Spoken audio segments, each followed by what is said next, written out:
नमस्कार सांगमाने official Ashok मंडांगी YouTube channel रे आपण मनकु स्वागत। मु होउची अशोक मंडांगी। आज एही वीडियो रे रूपांतरीकरण होइथिबा एक पोखरी विषय रे जानिबा। एही पोखरी रायगड़ा जिल्लार कुल्ली ग्राम पंचायत रे अवस्थित अटे। पूर्वरु एहाकु सठिक भाବରେ व्यवहार करा जाउ नथिला। वर्तमान एही पोखरी रे एसएचजी महिला संघ द्वारा मत्स्य चाष करा जाउ अछि।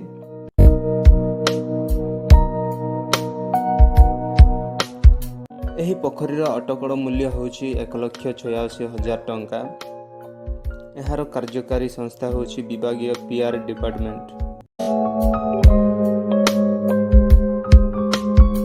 पूर्वतन सरपंच श्रीमान हरप्रसाद हेप्रुकांक कार्यकाल रे एही पोखरीर रूपांतरीकरण होई अछि।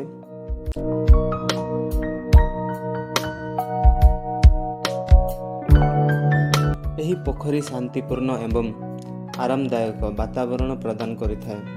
आपण पोखरीर दृश्य एवं ध्वनिर आनंद उपभोग करिपारिबे।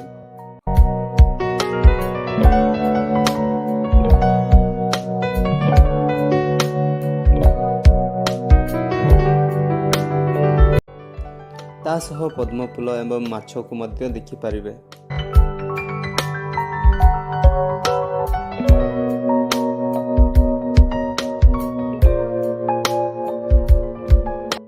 तो सांगमाने वीडियोटी जदि भल लागिथिबो ताहेले वीडियोटी को लाइक करिवे एवं चैनल को सब्सक्राइब करिवे, जहा कि मते आहुरी नुआ नुआ जागा विषय रे तथ्य संग्रह करबा को सहाय्य करिवो।